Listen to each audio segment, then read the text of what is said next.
جو ہے وہ وامٹنگ شروع ہو گئی، اور دوسری طرف یہ وزیر اعلیٰ کی دھمکی آ جاتی ہے، ہم اس کو دھمکی سمجھتے ہیں۔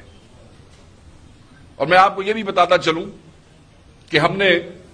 اپنی لیگل ٹیم کے سپرد یہ کیا ہے معاملہ کہ آپ دیکھیں، اس قسم کی پریسیڈنٹ تلاش کریں کہ خان صاحب کی زندگی کو خطرہ ہے، اور خصوصاً اڈیالہ جو پنجاب میں ہے اور پنجاب کی وزیر اعلیٰ کی جو گفتگو ہے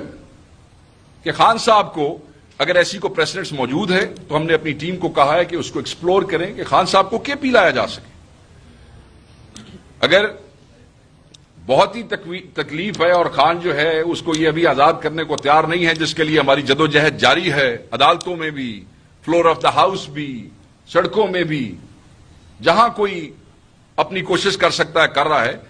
تو ہم یہ اس کو ضرور ایکسپلور کریں گے کہ خان صاحب کو جو ہے ان حالات کے تحت اور ان خدشات کے تحت جو ہے وہ یہاں پہ لایا جائے، اور جو بھی جیل ٹرم ہے وہ اس پہ لیگل ٹیم جو بھی اپنی رائے دے گی وہ ہم آپ کے ساتھ شیئر کریں۔